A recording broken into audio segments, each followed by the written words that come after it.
wassalatu wassalamu ala asyrafil anbiya'i wal mursalin wa ala alihi wa ashabihi ajma'in. Rabbi syrah li sadri wa yassir li amri wahlul 'uqdatam min lisani yafqahu qawli. Rabbi yassir wa la tu'assir ya karim. Rabbi zidni ilma warzuqni fahma. Assalamualaikum warahmatullahi wabarakatuh. Apa khabar semua? Alhamdulillah. Ini surau, apa ya namanya? Tak maaf. Surau Al-Ikhlas. Okey, Al-Ikhlas Sungai Buaya. Ada buaya ke kat sini? Risau saya, ha? Orang Kedah kata jangan duk capoi sangat ustazah kan. Maksudnya nampak tulisan tadi, ada satu perkara yang semoga Allah sentiasa jaga kita daripada perkara-perkara yang tak diingini kan. Sebab saya memang betul-betul pertama kali rasanya ikut Waze ke sini. Jadi Jaja silap jalan tadi. Silap jalan masuk dekat jalan orang kan.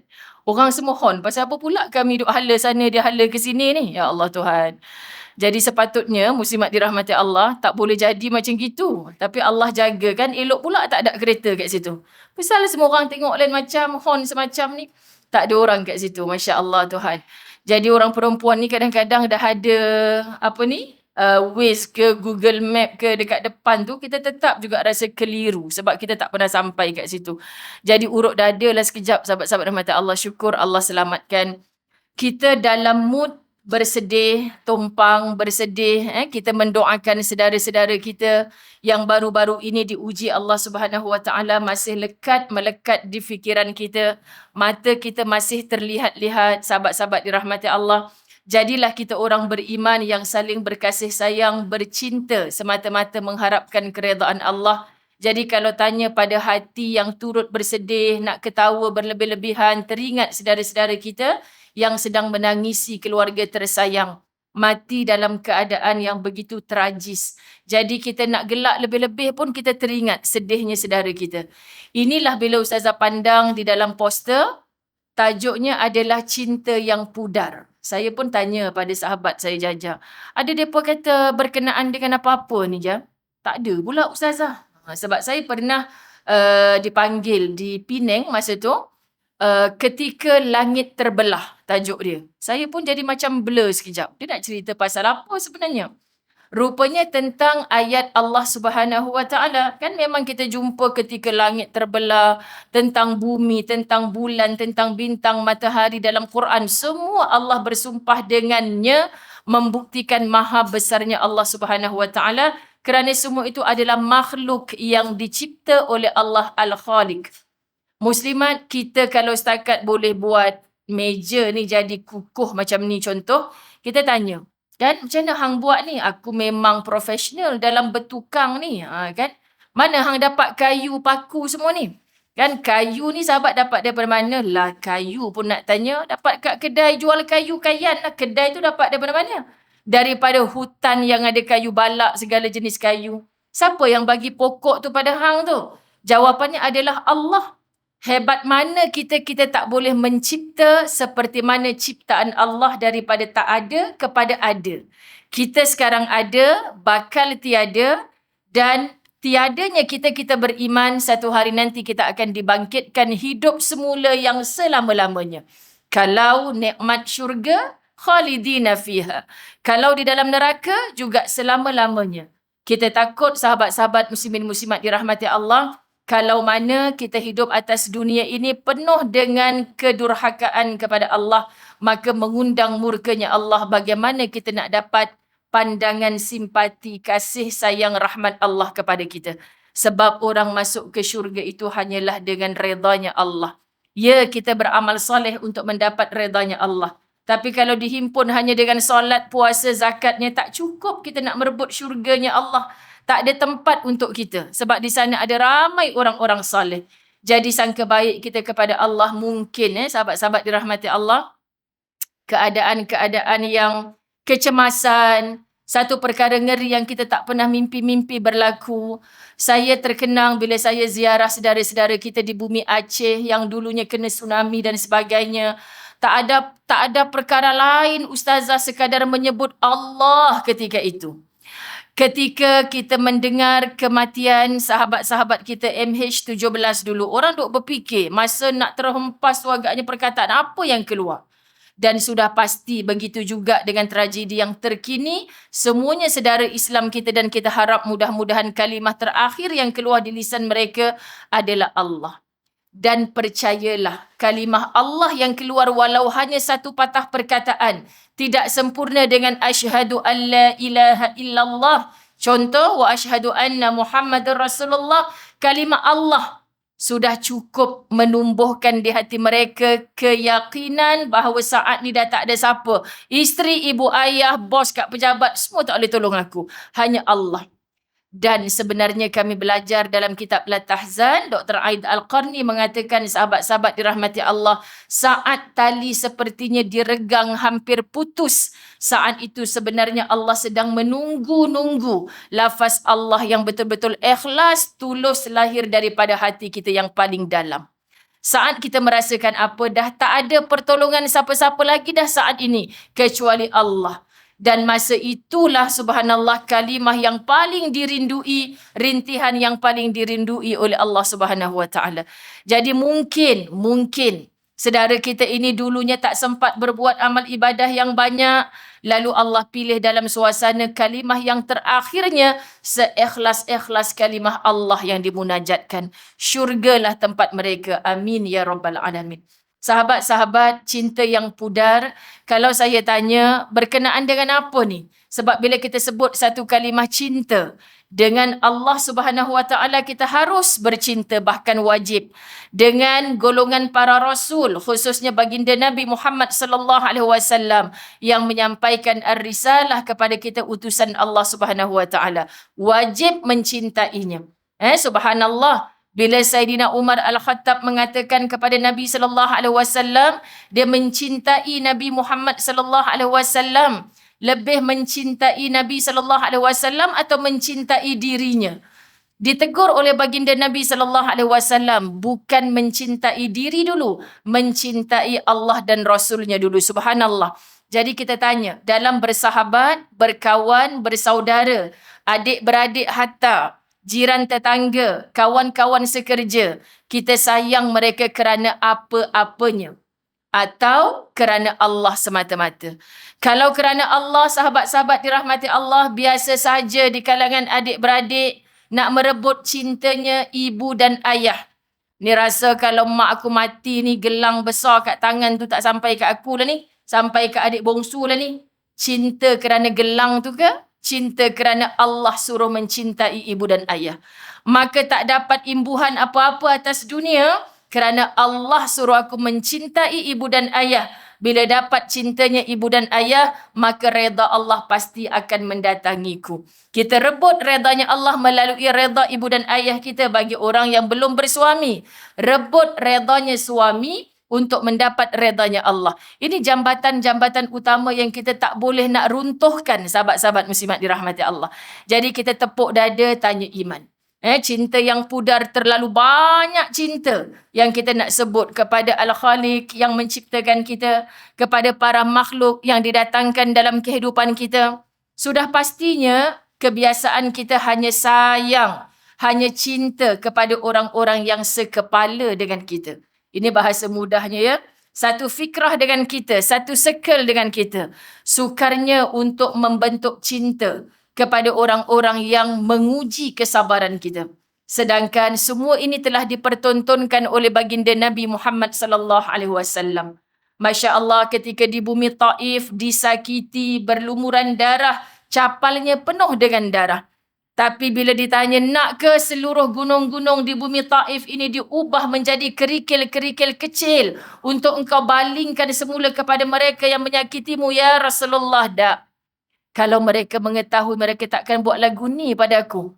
Faham ya sahabat? Makna kita punya iman yang hanya Allah boleh campak ke dalam hati kita.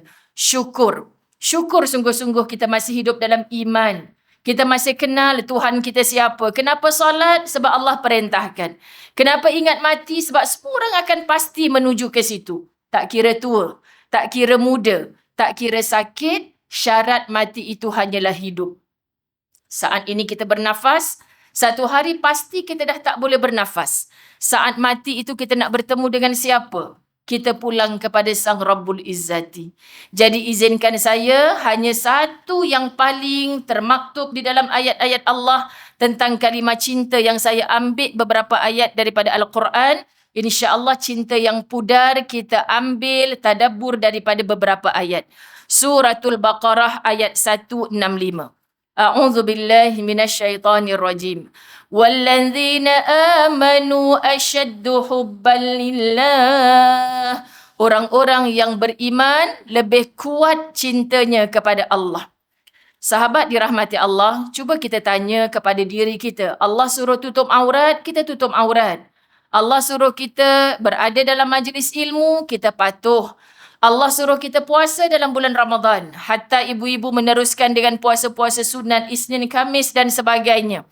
Allah suruh kita solat yang fardu disusuli dengan yang sunat. Bijaksananya Allah, bahkan maha bijaksana. Dalam solat fardu ada solat sunat. Dalam puasa fardu ada puasa sunat. Dalam zakat yang wajib ada sedekah-sedekah, pelbagai infak yang didatangkan dalam kehidupan kita. Dalam wajibnya rukun Islam yang 5 itulah haji, ada ibadah umrah berulang kali bagi yang mampu contohnya. Subhanallah. Jadi sahabat-sahabat dirahmati Allah, dalam bersedekah RM, duit bagi yang mampu. Tapi Nabi SAW dengan mulianya, Masya Allah, Tabarakallah, memandang orang-orang yang dalam hatinya ada tangis, diuji dengan pelbagai ujian, masih mampu menjadi manusia bermanfaat. Bangkit, keluar, memberi pertolongan, memberi kebahagiaan dengan senyuman.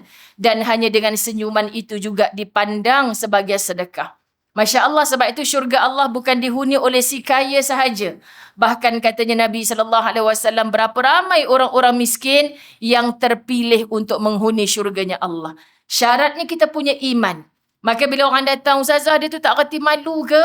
Kan tak tutup aurat, tergedik-gedik berjoget depan TikTok, hanya nak jual barang macam tu. Tak reti malu ke Ustazah? Jawapannya sebab dia tak ada iman. Al-haya'u minal iman. Malu itu sebahagian daripada iman.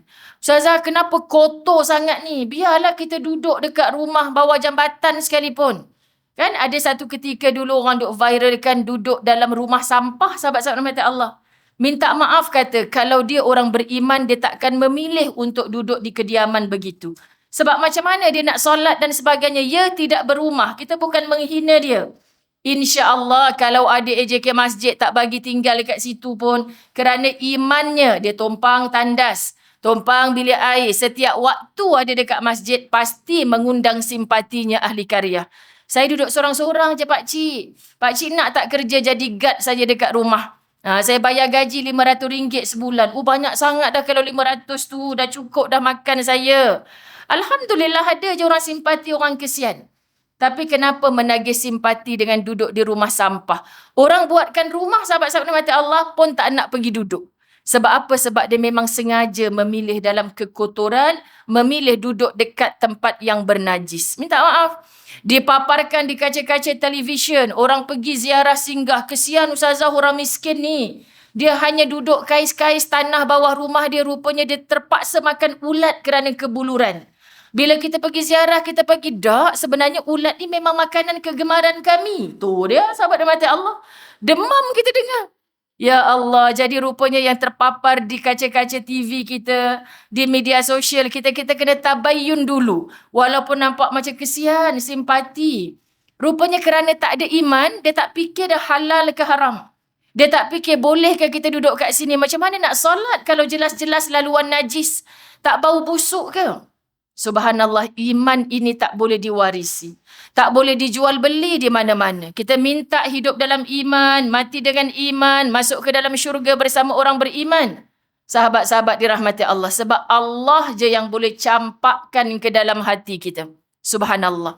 Maka Allah pilih kita berada dalam majlis-majlis ilmu ini. Kita ada kaedah ataupun cara macam mana kita nak polish lagi keimanan kita. Subhanallah, rupanya aku mencintai saudaraku kerana boleh tumpang kereta dia ke majlis ilmu tiap hari. Itu belum iman lagi Allah. Aku mencintainya kerana-Mu, ya Allah. Syukur berjiran dengan orang baik macam ni. Syukur ada kawan yang tanya tiap-tiap hari, kau nak pergi dah? Aku boleh tumpangkan ni, kereta aku kosong lagi 2 seat ni. Ya Allah, panjangkan usianya penuh barakah ya Allah. Ini kita mencintainya kerana Allah. Terkadang adik-beradik kita yang dalilnya orang Melayu kata, air dicincang takkan putus. Sahabat-sahabat dirahmati Allah. Menyakiti hati kita. Kadang-kadang fitnah datang daripada adik-beradik kita sendiri. Subhanallah. Tapi bila kita beriman kepada Allah Tuhan, ampunkan dia ya Allah. Aku maafkan kesalahan dia. Sebab apa sahabat-sahabat dirahmati Allah? Sebab dia tak tahu apa cerita hujung pangkal, kisah benar dalam rumah tangga kita, apa yang berlaku antara kita suami isteri dengan anak-anak kita. Kita tak boleh bandingkan cara hidup kita berumah tangga dengan orang lain. Sebab semua orang ujiannya tak sama. Yang pasti kita diuji. Maka ayat-ayat seperti ini, orang-orang yang beriman lebih kuat cintanya kepada Allah. Maka pelik kadang-kadang saya antara program-program dakwah yang saya libatkan diri secara langsung menaja fakir miskin, warga emas ke Baitullah. Ada seorang hamba Allah ni saya pergi di Johor. Kakinya dipotong kerana kemalangan di tempat kerja. Bukan sebab kencing manis. Jadi bertahun-tahun dah dia berhenti kerja, sahabat-sahabat dirahmati Allah. Dia tak pernah tak hadir ke masjid, surau, bukan masjid. Surau di rumah dia tu untuk 5 waktu solat. Bila kebetulannya Allah nak tunjuk, saya pergi nak interview dia tu. Tengok tu Ustazah, hujan-hujan macam ni pun pakcik tu memang akan datang. Kami semua ni jadi saksi. Orang yang recommend tu tunjuk dekat saya. Kita belum interview lagi, kita dah menitik air mata dah. Dengan tongkatnya, dengan sebelah kaki tu, melompat-lompat. Yang dia lompat tu anak-anak tangga. Subhanallah. Kita yang 2 kaki ni pun satu tangga. Aduh, satu tangga sakit lutut. Dia sebelah kaki. Kaki yang dah dipotong tu digantikan dengan tongkat. Terlompat, lompat, lompat untuk sampai kepada soft solat. Jadi orang recommend dia untuk dibawa ke Baitullahil Haram. Menangis tak percaya. Allah yang muliakan pakcik. Allah yang bawa pakcik untuk sampai ke Masjidil Haram ni. Tak ada satu rukun pun dalam ibadah umrah tu yang dia tak boleh laksanakan dengan baik. Sebab apa sahabat? Walaupun kakinya hilang tetapi imannya tidak hilang. Berapa ramai orang yang telah hilang imannya. Walau nampak sempurna, kaya raya. Apatah lagi tangga masjid. Sahabat-sahabat dirahmati Allah. Tak kenal pun perkataan masjid ni. Tempat lain boleh sampai. Masjid tak sampai. Jadi saya bila bertemu dengan orang sebegini, banyak yang saya belajar. Bukan saya mengajar. Ya Allah Tuhan, jangan sampai engkau tarik iman. Sebab bila engkau tarik iman, itulah yang jadi hilang malu. Engkau tarik iman, kita tahu benda ni boleh bawa ke syurga. Tapi kenapa jadi malas sangat? Kita tak ada kekuatan kerana kita tidak ada iman kepada Allah. Jadi segala-galanya adalah iman. Jadi minta dengan Allah, jangan sampai Allah cabut keimanan ini daripada hati kita. Subhanallah. Ali Imran ayat 31. A'udzubillahi minasyaitanirrajim. Qul in kuntum tuhibbunallah fattabi'uni yuhibbukumullah wa yaghfir lakum dzunubakum wallahu ghafurur rahim. Wah, ramai orang pandang Ustazah. Sebab apa? Macam pernah ku dengar ayat ini, tapi di mana ya? Ramai yang hafal, kan? Kenapa hafal? Sebab ada ustaz tu ceramah kat masjid, dia kata ayat ni ayat pengasih kan Ustazah? Nak bagi suami tunduk kat kita. La ilaha illallah Muhammadur Rasulullah.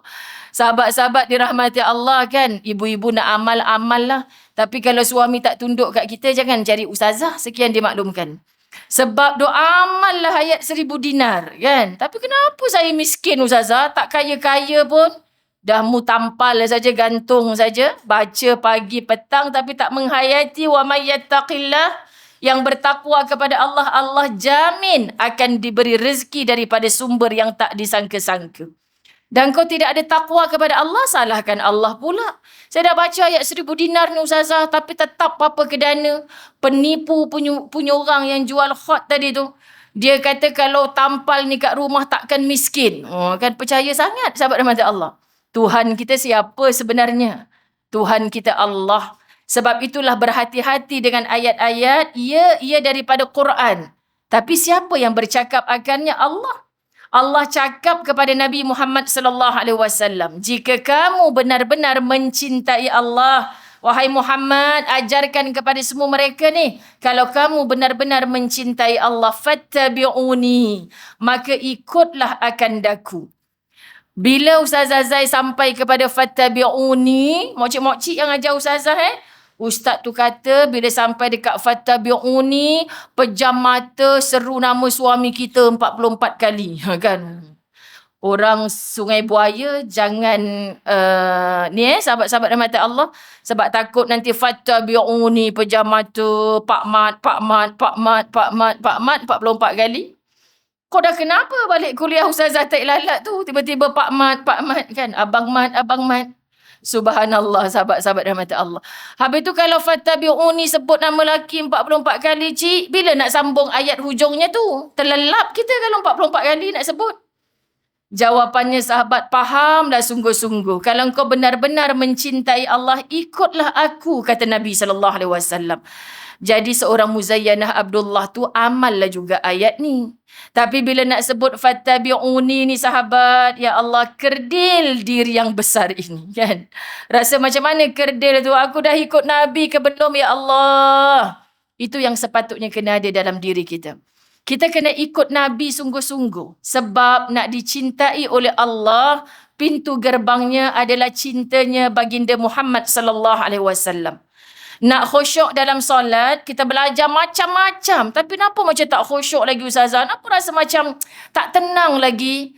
Semua dah betul dah. Dah belajar tahsin solat, perbaiki rukun qawli, fi'li, qalbinya. Tapi wuduknya bagaimana? Hatta terkadang mandi wajibnya pun tak betul lagi. Wuduk, mandi hadas kita, nak membersihkan diri, membebaskan diri daripada hadas kecil dan hadas besar, dah sempurna ke betul?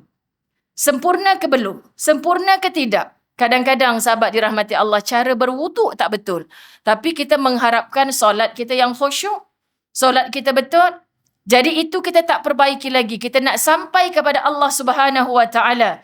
Kita tak boleh menafikan hadis Nabi sallallahu alaihi wasallam. Kita tak boleh kata aku tak nak ikut Muhammad, aku direct kepada Allah. Muhammad ni pun manusia biasa je.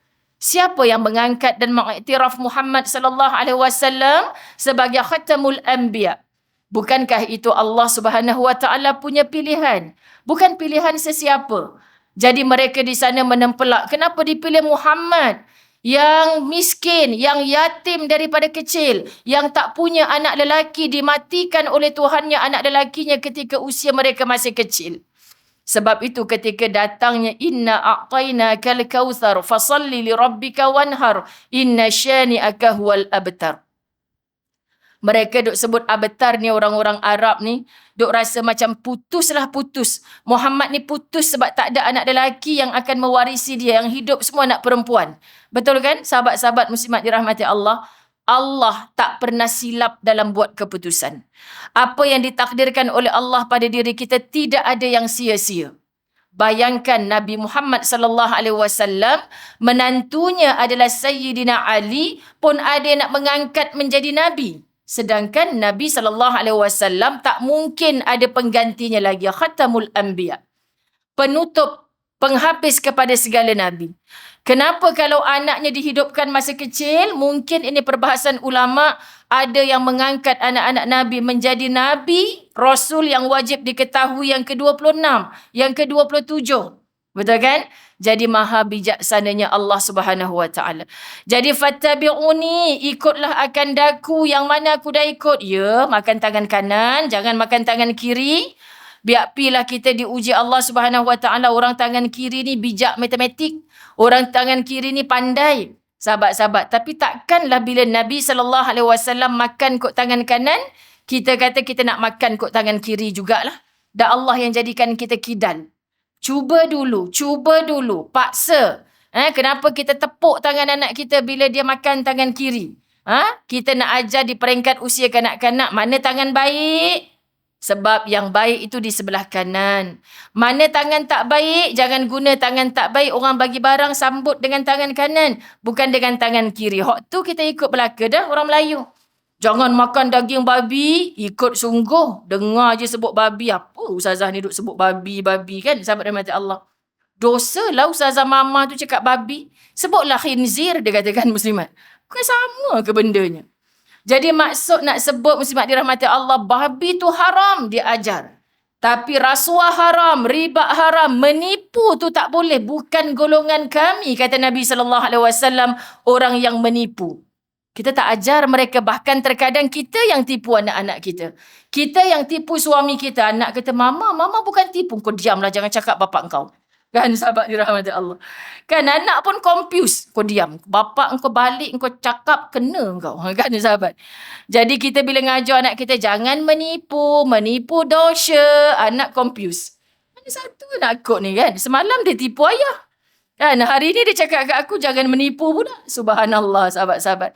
Nabi SAW kata Sayyiduna Abu Bakar As-Siddiq, daripada mula kenal Nabi, daripada zaman kawan kecil, berkawan daripada zaman kecil-kecil dia lagi. Dah mula pandai bercakap, menggembala kambing dalam usia 4 tahun. Tak pernah dengar lisan Nabi berbohong. Ya Allah Tuhan, kita kalau dengar bab ni saja, masa tu belum diangkat menjadi Rasul. Lisannya dah tak pernah berbohong. Kita ni dipaparkan dengan cerita apa? Kan, tolong harimau makan kambing-kambing aku. Kan itu je yang kita tahu. Kan, sebab tu akhirnya dimakan sungguh oleh harimau, padan muka kau, orang kampung tak nak datang. Subhanallah, sahabat-sahabat dirahmati Allah. Nabi tak pernah berbohong. Jadi kalau kita rasa kita orang bertakwa kepada Allah, yang ada dicampakkan iman oleh Allah Subhanahu Wa Taala, yang ikut akhlak Nabi sallallahu alaihi wasallam, benarlah kata pakar-pakar kaunseling psikologi, orang yang menipu ni urat saraf dia jadi tegang. Orang yang menipu ibu-ibu kalau nampak mata anak, bang, saya ni bukan nak sangka buruk, tapi rasa dia tak solat lagi ni. Sebab tergaruk sana, tergaruk sini, mata pandang tempat lain, kaki berdiri sebelah macam orang malas je sahabat kan. Ibu boleh baca yang mana satu anaknya. Sekali tanya, Along dah solat? Dah ibu, dah pukul 3, takkanlah tak solat lagi. Yakin ibu tak tanya lagi dah. Tapi kalau yang bongsu tu, mesti ni pandang mata mak je, betul ke kamu dah solat? Kan berguling sana, berguling sini. Memang yang bongsu ni, ya Allah bang, rupanya dia tak sembahyang lagi. Saya tadi bang sampai intai dekat bawah pintu, nampak kan? Dia bentang sejadah je, kakinya tak ada bang. Ini apa anak kita ni?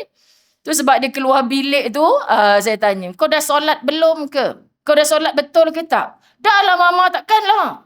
Tapi mama nampak tadi sejadah bentang, kaki tak ada atas tu. Dah sudah, tak tahu nak jawab. Kan? Macam mana Ustazah boleh tahu cerita-cerita ni? Zaman kanak-kanak kan sahabat. Abang sulung perangai macam mana, abang nombor 2, kau cakap kat mak, kena kau. Rupanya tak sembahyang, guling-guling kata katil. Masa tu belum lagi ada handphone, main WhatsApp sebagainya. Tapi kalau yang nombor 1 ni, ya Allah, dialah jadi imam pada kami semua. Begitulah contoh. Jadi Masya Allah kan kita biasa berbohong. Tapi kita tak perbetulkan semula. Lalu dia jadi lazat, jadi ketagih. Nabi tak pernah buat. Jadi bila kita sebut amalan ayat-ayat seperti ini, fattabi'uni. Datang tak rasa cinta kita kepada Allah dan Rasul kalau lisan selalu berbohong. Sedangkan berbohong ini perkara yang Allah tak suka, Nabi tak suka. Sahabat, yuhibbukumullah wa yaghfir lakum zunubakum. Ikutlah aku, kata Nabi SAW, nescaya Allah mengasihi dan mengampuni dosa-dosamu. Allah Maha Pengampun lagi Maha Penyayang. Ni nak cerita ikut Nabi. Yang kita ikut Nabi, banyak sangat kita tak mampu buat. Tolong jangan tinggal semua walaupun kita tak mampu buat semua. Faham ya ibu-ibu dirahmati Allah? Kita belajar dekat Masjid Surau, asatizah kita yang hebat-hebat ni datang ke sini. Ustazah ni datang sekali ni, tak tahu bila lagi datang. Tu sebab saya rasa macam tak layak dipanggil guru, sahabat-sahabat rahmati Allah, sekadar nak sembang-sembang dengan ibu-ibu. Tapi ustaz yang duk bawa kitab, lusuh kitab dia, kulit ke kulit ke kulit. Itu kita tak mau datang lah pula. Padahal dia mengajar daripada bab 1, bab 2, bab 3. Ngantuk lah ustaz tu, tak payahlah belajar. Akhirnya kita main kod dan rasa sahaja. Ya, aku rasa betul lah kod. Aku rasa betul lah main rasa dan kod sahaja. Kita tak ikut apa yang telah dimaktubkan. Keputusannya daripada Allah dan Rasul ada dalam kitab tersebut. Jom kita follow pengajian yang memang berkala, mingguan, bulanan. Jangan follow yang setengah minit, yang 1 minit, yang 2 minit, 5 minit. Follow yang 1 jam, 1 jam setengah. Pasti, tadi saya di Pro 2, ada seorang kenalkan, Ustazah ni bos saya. Maknanya bukan calang-calang orang sahabat dirahmati Allah. Janganlah cakap macam tu, kita sama je, biasa je. Tapi dia cakap dekat Ustazah, saya ni Ustazah jarang dapat join program-program macam ni. Fahamlah ya Ustazah, faham. Nak join Ustazah kat Sungai Choh tu hari Khamis pula. Saya bekerja Ustazah, susahlah saya nak datang, dia kata. Tapi Ustazah, bila saya paksa diri saya datang majlis ilmu macam hari ni, saya rasa kadang-kadang macam ustaz-ustaz yang ceramah ni, dia boleh baca ke hati saya. Nampak tak sahabat? Saya senyum je sebab saya dah bukan pertama kali dengar orang cakap macam tu.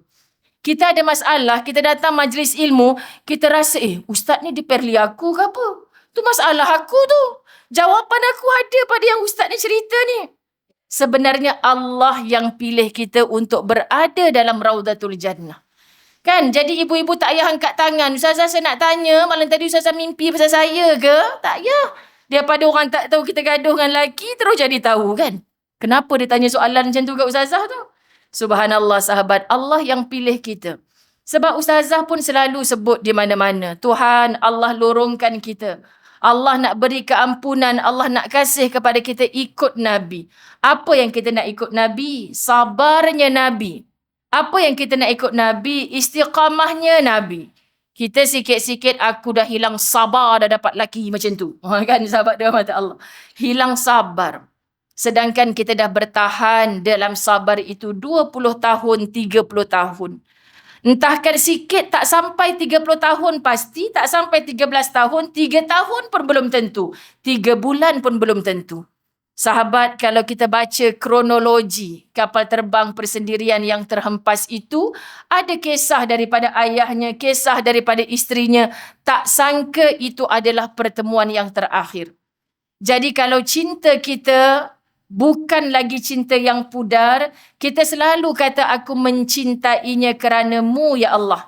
Kerana Engkau yang menghantarkan suami begitu kepada aku. Sebab itu ketika Asiyah duduk di dalam rumah istananya Fir'aun, berkulit emas, batu permata, intan berlian, apa yang tak ada.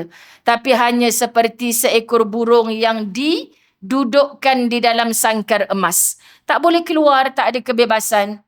Sahabat-sahabat, suaminya kompom neraka. Tapi siapa Asiyah? Wanita yang disebut oleh Nabi SAW antara 4 wanita yang akan menjadi penghulu, mendahului para wanita untuk masuk ke dalam syurga Allah. Jadi kalau para isteri datang mengadu, suami saya Ustazah, dah mula dah cik ni kan sahabat. Mana jahat cik? Suami cik ke Fir'aun? Oh tak adalah jahat macam Fir'aun Ustazah. Baik sikitlah dari Fir'aun dia tu. Jadi cik ni insya-Allah lebih mudah untuk ke syurga Allah. Sebab Asiyah tu suaminya Fir'aun, kompom syurga cik. Kompom syurga. Jadi kat mana kita nak dapat kekuatan ini? Melalui ilmu yang Allah ceritakan dalam Quran. Sahabat-sahabat dan mata Allah, salahkan, muhasabah diri kita sendiri. Dah cukup benar ke sahabat? Adakah cinta kita kepada Allah semakin pudar? Adakah cinta kita kepada Nabi Muhammad sallallahu alaihi wasallam semakin pudar?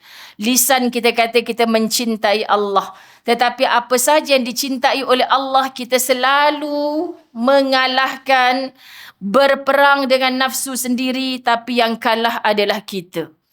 Kalau kita ikut gejolak nafsu, kehendak nafsu, apa kata ulama? Kita sengaja memilih tempat di dalam neraka. Ikut nafsu, kita boleh bermalas-malasan. Malaslah, besok je lah buat. Tak apalah tipu sekali je kot, bukan tipu hari-hari. Tak apalah riba, bukannya selalu pun. Sahabat dirahmati Allah. Kita main tak apa je sebab nafsu suka. Kata Imam Ghazali, dia ibarat kuda liar yang diberi makan. Diberi makan, maka kencanglah larinya. Tapi kita tak beri makan, semakin lemah. Apakah makanan kepada nafsu? Itulah perkara-perkara yang kita ikut kehendak yang syaitan duk bisik-bisikkan pada kita. Subhanallah sahabat-sahabat. Maka kita paksa diri kita. Sebab tu terkadang musliman, ujian yang Allah beri kepada kita adalah satu cara untuk Allah beritahu kita. Kan kita bertahan dengan apa yang Allah cinta. Bukan kita mengikut kehendak nafsu. Orang yang mengikut kehendak nafsu akhirnya akan lesu. Kehidupannya melulu. Sepertinya kita ikut Waze tadi, tiba-tiba lost connection. Macam mana sahabat rahmat Allah? Sudah aku nak gimana ni? Maka fokus aku nak ikut Nabi. Aku nak meraih cintanya Allah dan Rasul. Sebab orang yang dapat cintanya Allah dan Rasul akan mudah untuk ke syurga Allah. Kawan datang. Alah, kau nak teman aku sekejap je. Laki kau bukan ada kat rumah pun. Lagi-laki tak ada lagi yang berda-berdu. Tak tahu pun bahawa tiadanya suami di rumah. Tanggungjawab kita. Menjaga maruah diri. Sedikit harta benda yang ditinggalkan oleh suami, sahabat-sahabat. Bukan sewenang-wenang. Kan, laki aku nak hantar barang kat rumah kau ni. Lah kau ni, aku nak mandi ni, baru nak suruh laki kau hantar barang. Suruh je lah dia masuk, tak apalah. Kita kan dah macam adik-beradik, laki kau pun dah macam laki aku juga. Suka hati pokcik dia. Faham tak sahabat rahmat Allah? Ini muslimah yang konon pagi petang datang majlis ilmu. Yang konon tudung dah labuh. Minta maaf sebut. Dia tak sedar benda tu mengundang murkanya Allah. Sahabat-sahabat dirahmati Allah, benda kecil. Kalau kita benar-benar orang yang menjaga, sahabat-sahabat, tak ada mahram kita, tak ada lelaki suami kita dalam rumah. Kenapa kita mudah-mudah nak ajak orang lelaki yang bukan kena-mengena dengan kita masuk ke dalam rumah? Walau dengan kaedah nak jual kapet ke, nak hantar gas ke, nak betulkan lampu ke. Alamak, ustazah macam mana? Sebab kita kadang-kadang lupa orang betulkan lampu tu rambut kita menggerbang. Sebab keluar rumah je kita pakai tudung. Dalam rumah kita dah tak fikir dah ipar duai dan sebagainya. Tetap ada aurat yang perlu dijaga. Kita bertemu dengan kawan-kawan lama kita, reunion. Berhati-hati. Dulu-dulu zaman sekolah, zaman kerja, sedap je kita bersalam-salaman. Sahabat-sahabat dirahmati Allah, konon kita sekarang dah faham agama. Kenapa kita masih berlazat-lazatan dengan perkara yang Allah murka? Bersentuhan antara lelaki dan perempuan. Walau sekadar menghulur tangan tanya khabar. Allah tak suka sebab kata Nabi SAW, lebih baik ditusukkan besi panas di atas ubun-ubun kepalanya daripada menyentuh mana-mana perempuan yang haram baginya. Subhanallah. Kalau tidak, Quran tak cerita kepada kita orang lelaki yang tak pernah menyentuh mana-mana wanita yang haram untuknya. Dihadiahkan kepadanya bidadari yang tak pernah disentuh oleh mana-mana lelaki pun. Subhanallah sahabat, ini janjinya Allah. Jadi nasihat seorang isteri yang mencintai suaminya kerana Allah, saya bukan cemburu bang, bukan jealous. Tapi sebab Allah nak bagi abang bidadari syurga yang tak pernah disentuh oleh mana-mana lelaki. Jangan bang ya, kan ada yang halal di rumah, jangan cari yang haram di luar rumah. Nasihatnya bila berhujah dengan Quran, sahabat, nasihatnya bila berhujah dengan hadis. Sebab apa? Sebab kita tahu suami kita yang macho dulu, handsome, bergaya, akhirnya macam kita, tua juga. Nak dilambatkan boleh dengan produk yang macam-macam. Kau dah 50 kan macam aku juga. Tapi kenapa hujung mata kau tak ada kedut langsung? Jeragat tak ada? Yelah aku pakai produk ni. Satu pencuci muka je RM300. Tu dia Kita RM300 cukup anak sekolah kita bawa pergi sekolah untuk duit van dia, untuk duit makan dekat kantin kan. Muslimat dirahmati Allah. Jadi maksud kita nak cakap apa, kita tak boleh samakan kita dengan dia. Kerana cinta kita walaupun dalam Quran cerita tentang rumah tangga sakinah, mawaddah, warahmah. Untuk apa muslimat? Ada pasangan di rumah, kita rasa syok nak balik. Jadi kalau ada yang halal di rumah, kita masih lepas kerja, berpeleseran, tahu isteri dah tidur, baru kita balik, anak-anak dah tidur, mengantuk, tunggu ayahnya tak balik-balik, baru kita balik. Ini kan tanda tidak ada sakinah, tak ada ketenangan dalam rumah. Asal balik je rumah, isteri dah menyeringai pelik. Asal balik je rumah, sahabat-sahabat, dengar je bunyi motor, bunyi kereta ayah, anak-anak tutup pintu, hempas. Rindunya kita dengan akhlak Nabi SAW. Di luar rumah diikuti, disanjung. Bila balik ke rumah dinanti di muka pintu oleh isterinya yang mulia. Bahkan puteri-puteri kesayangannya, wahai ayah, ya Rasulullah, Pagi tadi keluar kemas, handsome, cantik. Tapi bila balik ada najis yang dijiruskan kepada Nabi. Kusut masai rambutnya.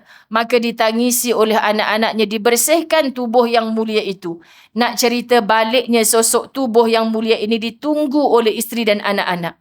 Kita takut sahabat-sahabat dirahmati Allah. Kan ada orang yang terdekat dengan kita mendoakan. Bilalah nak mampu orang tua ni. Kan sahabat? Kita rasa tak syok. Sebab apa? Bila kita mati, biar ditangisi. Kerana apa ditangisi? Kerana kita dah hilang manfaat dari dirinya. Maka sebelum mati ini tolonglah menghargai. Muslimat dirahmati Allah, di sana ada ramai orang berdoa minta suami. Tapi Allah tangguhkan, mudah-mudahan suaminya bersanding dengan dia di dalam syurga. Di sana ada orang yang dapat suami. Minta tunggu zuriat tahun demi tahun. Tapi Allah kata, dak, engkau akan digembirakan dengan cara lain. Kenapa kita tak menghargai yang ada di sisi kita? Kita mencari yang berada di luar, sahabat-sahabat dirahmati Allah. Adakah kerana cinta kita semakin pudar? Pudar bila kita nampak suami kita sudah tidak segagah dulu. Isteri kita sudah tidak secantik dulu. Tapi kalau kita pandang Allah yang menganugerahkan. Dulu kahwin dengan kita sihat-sihat. Elok Ustazah jatuh motor sikit, stroke sampai sekarang. 16 tahun dah saya jaga. Saya bertemu dengan seorang ibu muslimat. 16 tahun jaga suami dia sakit. Masih dalam keadaan bekerja. Kerja dengan rumah dia 20 minit. Jadi kalau dia tak kerja, suami dah tak kerja, anak-anak sekolah lagi. Tanpa gagal setiap hari, dia korbankan 1 jam waktu rehat tu untuk balik ke rumah. Tukar pampers suami. Pastikan suami dalam wuduk. Ditinggal nanti boleh menunaikan solat dalam wuduknya, pampers dah bersih. 16 tahun kak macam tu. Ya Ustazah, tanpa gagal setiap hari. Masya Allah Tuhan, syurgalah tempatnya. Allahu Akbar. Sebab tak ada rungutan di lisan. Mana dia pernah tahu ketika 30 tahun dulu dijodohkan dengan lelaki itu, dia akan menjadi seperti hamba kepada suaminya sendiri. Kalau dia boleh menyelak muka surat hadapan, pasti dia tak mahu untuk menjadi isteri kepada lelaki yang begitu. Faham ya muslimat?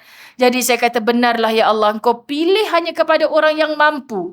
Kalau aku duduk kat tempat tu belum tentu lagi kuat ya Allah. Aku belajar sabarnya seorang isteri mendampingi suami yang sakit begitu. Seorang lelaki pun macam tu. Subhanallah, sahabat kami, umur 50 tahun baru dapat jodoh. Akak ingat akak tak kahwin dah Ustazah. Tapi Alhamdulillah kahwin dengan seorang yang kematian isteri. Rupanya dia meninggal, isterinya tu bela 23 tahun sakit. Seorang lelaki mendampingi isteri yang sakit selama 23 tahun. Ya Rab. Jadi sebab itulah keluarga perempuan ini walaupun usianya 50 tahun, insya-Allah dia orang lelaki yang baik. Tengok dia jaga dulu arwah isteri dia tu, Masya Allah. Jadi Ustazah akak walaupun dah tak ada cita-cita nak kahwin. Sorry. Walaupun akak dah tak ada cita-cita nak kahwin, dia kata sebab keluarga kata insya-Allah dia suami yang baik. Kami sekarang melihat keromantisan. Walaupun umur dah 50 lebih, suami dah umur 60 lebih, sahabat-sahabat dirahmati Allah, ya Allah, cemburu dengan cinta yang tak pernah pudar. Kerana apa sahabat? Anugerah Allah. Allah yang jodohkan pada usia walaupun lewat. Allah yang jodohkan. Suami isteri yang tak sihat bukan kita yang nak. Tapi Allah yang beri. Jadi sahabat dirahmati Allah, ingatkan dirimu tentang syurga. Saya bawa seorang isteri yang baru kematian suami, tamat iddah, gunakan duit peninggalan suami buat umrah. Menangis di kawasan tawaf. Mengelilingi Kaabah. Kenapa cik? Sebab lama dah tunggu peluang macam ni Ustazah, jaga suami sakit. Tapi sekarang suami saya meninggal, Alhamdulillah, beberapa bahagian harta yang saya dapat ni saya tak guna kepada lain. Saya manfaatkan atas nama suami saya juga. Dah mati sahabat-sahabat, seorang wanita salihah masih menyambung kebaikannya. Masih meneruskan kebaikannya. Maka berbahagialah. Kerana apa? Kerana dia tidak memberi syarat kepada cinta. Syaratnya hanyalah Allah suka orang yang penuh jiwanya dengan kasih sayang. Jadi hari ini kita bicara tentang cinta dengan Allah, bicara tentang cinta kepada Rasul, bicara tentang cinta kepada pasangan, anak-anak, keluarga kita. Apa khabar dengan cinta kita kepada sesama rakan taulan jiran tetangga kita? Sahabat-sahabat, kenapa wujud rasa sedih, rasa duka, rasa nak mendoakan keluarga mangsa tragedi baru-baru ini? Kita menangis saat saudara kita sedang menangis. Tolong jangan ada hati fi qulubihim marad. Dalam hati tu ada penyakit. Kita kalau jumpa doktor, doktor kata, oh ni sakit sekian, ada sel kanser. Kalau tak dirawat, tak dijaga ni boleh jadi kanser tahap 3, tahap 4. Itu yang paling orang ngeri nak dengar. Sahabat, apa yang doktor saran semua buat. Tukar pola pemakanan, cara hidup, kesihatan. Sebab apa? Sebab nak sihat. Sebab tak nak disenggahi penyakit. Nak buang, nak rawat, tak apalah habis. Jiran saya, anaknya 3 orang doktor. Bila isterinya kena kanser tahap 4 dah tak boleh rawat, anak yang doktor ni bersuara. Ayah, apa kata kalau satu rumah kita jual semata-mata nak bagi rawatan terbaik kepada mak? Ustazah, Ustaz, saya sedar. Harta dunia yang kita kumpul ni tak ada makna apa. Pertama, iman. Kedua, sihat. Bila nikmat sihat ni Allah tarik ya Ustaz, macam mana kita nak beribadah? Subhanallah. Ziarah orang sakit kita dapat ilmu. Subhanallah. Maknanya sahabat-sahabat dirahmati Allah kerana cintanya kepada Allah. Dia sebut kepada anak-anaknya, asalkan mak sihat, boleh beribadah semula. Jadi kita hari ini tanya kepada diri. Kita datang masjid surau atas kepentingan apa?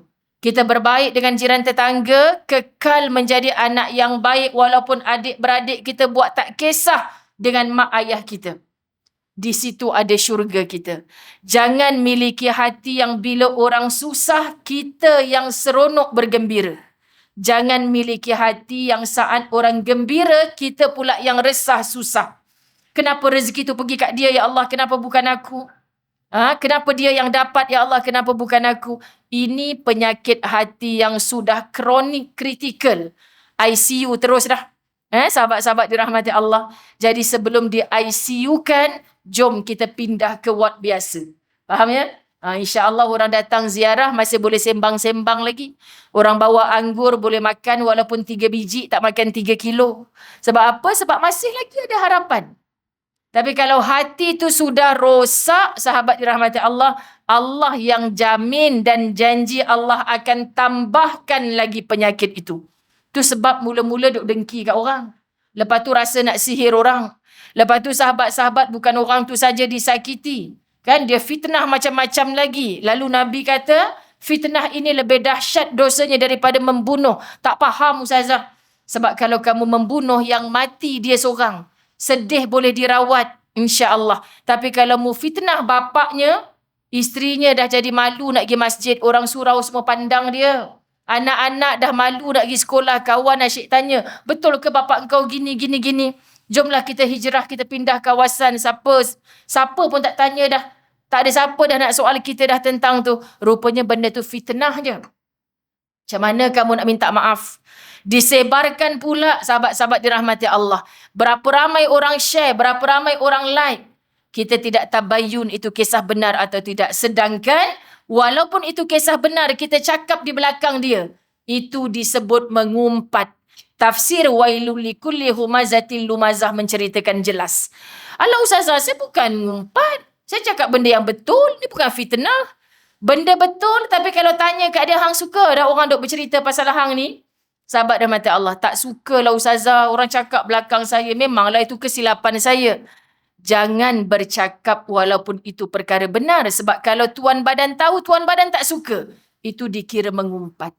Dan kalau yang kita cakapkan itu memang benda tak benar, itu namanya fitnah. Allah ya karim. Maknanya kita asal buka mulut je, boleh terjebak kepada kawah api neraka. Sebab mungkin itu adalah mengumpat. Mungkin itu adalah fitnah. Dah jadi kita ada mulut nak cakap apa Ustazah? Cakap pasal kita. Cakap pasal orang yang depan kita. Kau sihat? Anak-anak okey? Macam mana anak kau baru ni dapat straight A 10A tu? Masya Allah, belajar kat mana? Cikgu tuition mana kau ambil? Cerita pasal kita. Sahabat, sebab kalau tak betul apa yang kita cakap, dia boleh tolong betulkan.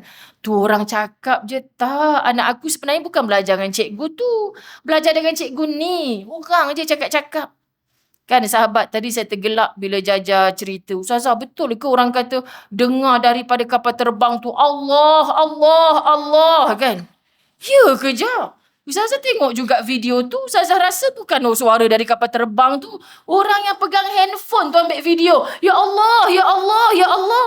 Kalau kita duduk kat lokasi tu memanglah mulut kita pun macam tu juga kan?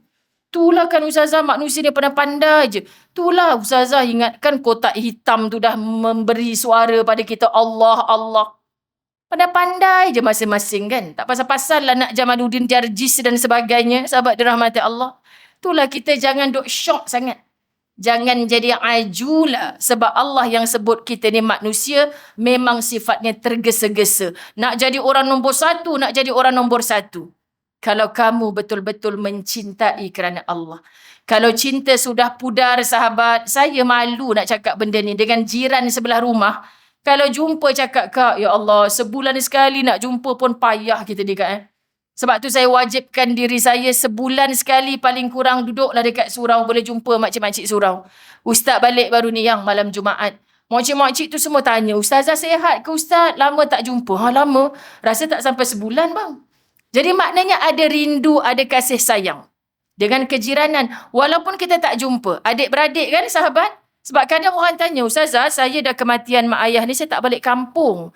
Tapi itulah, ada orang WhatsApp saya, dia kata rindulah kat engkau. Kau dah tak balik kampung sejak mak ayah kau tak ada. Ustazah, adakah itu maksud putus silaturahim? Saya takut juga ni. Apa maksud putus silaturahim ni? Tanya hati. Kau yang tak balik kampung ni ada benci pada siapa sebenarnya? Bukan benci. Saya sayang orang kampung, jiran-jiran mak saya dulu kerana Allah. Tapi itulah Ustazah, mak ayah dah tak ada ni, dah tak jadi sebab kita nak balik ke kampung. Sebab tiap minggu ada je urusan. Jadi kalau bukan kerana ada benci, itu bukan putus ukhuwah dan silaturahim. Sebab tu ketika kita diuji Allah dengan COVID, sahabat-sahabat kita tak boleh rentas negeri. Berapa ramai ibu-ibu menangis rindukan anak dan cucu. Tapi bayangkan kalau COVID tu berlaku zaman handphone tak ada. Nak video call tak boleh kan? Nak buat kuliah online tak boleh. Pagi cabut ubi, rebus kat dapur sendiri tenggek, makan, kenyang, lapar balik, ubi lagi. Tu zaman tu sahabat rahmat Allah. Syukurlah COVID ni berlaku zaman kita ada hiburan di hujung jari kita. Kalau kita pilih hiburan yang baik, yang Allah redha, maka tengok lepas COVID bercambah majlis-majlis ilmu. Saya kata saya pergi Sarawak, Kuching baru ni. Dulu saya pergi sini, 20 orang je dengar kat depan ni.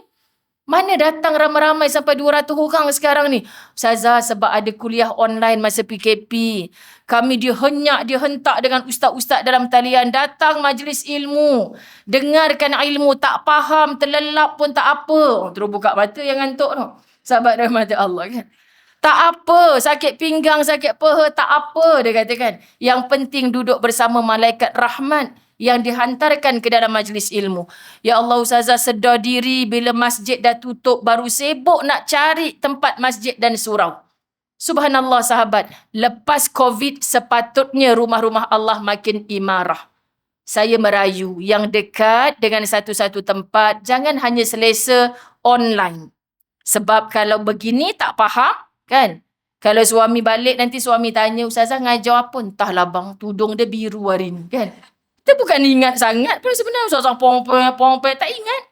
Sahabat tak ingat. Betul bang tak lalat dia, tapi satu bukan dua bang. Kalau kat TV tu kan nampak dua kan bang, dia kata kan. Itu bukan tak lalat, itu mikrofon sebelah kiri ni. Kan? Ramai mokcik-mokcik bila nak salam Ustazah. Kenapa satu ya? Kenapa? Apa benda yang satu? Taik lalat Ustazah, satu ke dua? Dia tanya kan. Sabar je lah muslimat dirahmati Allah. Maknanya, apa yang kita dapat, sahabat rahmat Allah, datang langkah kaki kita dihitung.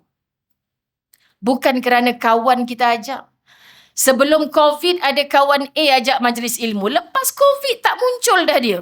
Sebab bila kita ajak, dia kata online je Ustazah, online je. Online ni kita raikan yang jauh-jauh, yang jaga mak sakit kat rumah, yang ada tetamu. Elok nak keluar masjid, tiba-tiba tetamu sampai. Aku nak pergi masjid, kau balik. Takkan macam gitu pula, sahabat rahmat Allah. Kan, jadi kita letakkan save sekejap, nanti free sambil gosok baju, lipat kain, boleh dengar semula. Ibu-ibu dengan izin suami. Hatta suami tolong faham. Menafkahi isteri ni bukan nak bagi isteri makin lebar saja. Daripada tak faham, tak kenal Tuhannya, daripada tak sembahyang, boleh sembahyang, tak pandai baca Quran, boleh baca Quran. Ajarkan ilmu fardu ain kepada isterimu. Ini kewajipan. Tak mampu sahabat dirahmati Allah, jemput guru datang ke rumah. Mahal Ustazah 1 jam sampai RM200 kan. Ni semua penunggang-penunggang agama. Ustaz pula yang kena. Yang engkau ambil yang berbayar tu pasal apa? Kan? Kalau ada jiran pandai mengaji, isteri kita tak pandai mengaji. Kak, tolong lepas-lepas masak datang rumah saya, ajar isteri saya mengaji. Kalau saya ajar tu degil lah orang cakap ini mat arid li sukun, dia pergi jawab mat alwi pula dah. Entah mat alwi mana-mana disebut. Kan sahabat rahmat Allah. Panggil orang untuk datang temankan isteri mengajar mengaji. Dalam PKP anak-anak boleh jadi guru kita mengaji. Ramai orang mengadu pada ustazah. Sahabat, tugas tanggungjawab suami. Pastikan yang tak menutup aurat jadi menutup aurat.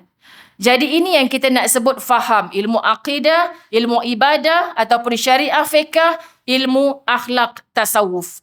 Supaya kehidupan kita benar-benar sakinah, mawaddah, warahmah.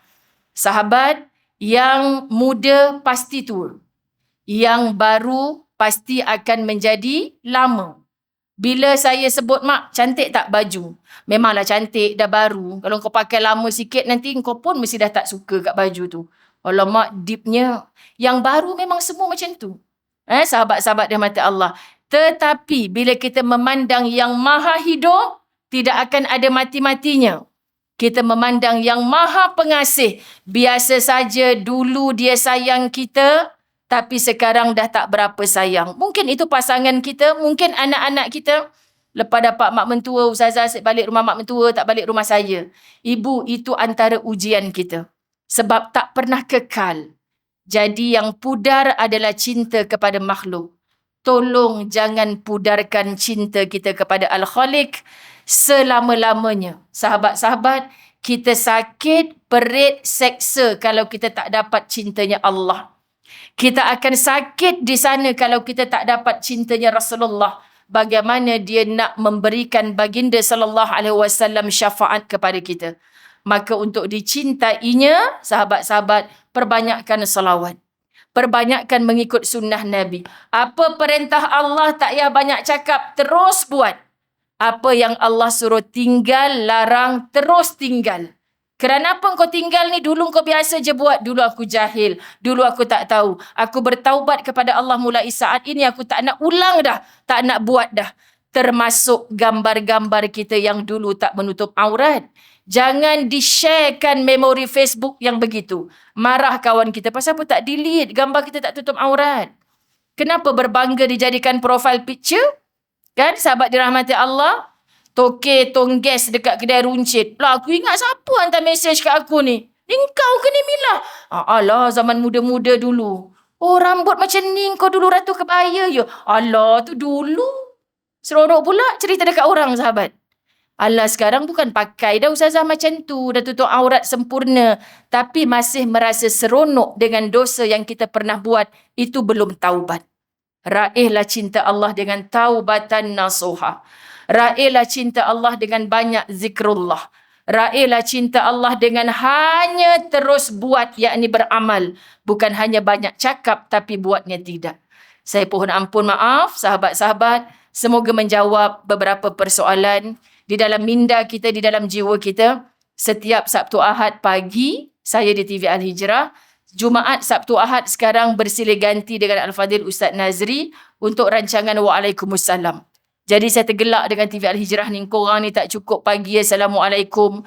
Tutup pula dengan Waalaikumsalam malam-malam. Yalah ustazah supaya buka mata kita jadi orang baik. Tutup mata pun tutup dengan baik. Kan nampak niatnya tu betul? Semoga kita juga begitu. Okay? InsyaAllah Allah redha. Allah ampunkan dosa. Allah temukan kita di dalam syurga yang sesungguhnya kelak di kampung akhirat. Bila mana di dunia kita mencintai sungguh-sungguh Raudatul Jannah, taman-taman syurga. Saya sayang semua ibu-ibu dirahmati Allah kerana Allah. Jumpa di mana-mana tegur. Kita ada peluang insyaAllah kita dapat bersalaman, berdakapan. Bila kita saling berjauhan, ada kasih sayang, saling mendoakan insya-Allah. Ampun maaf sekali lagi, wabillahi taufik wal hidayah. Assalamualaikum warahmatullahi wabarakatuh.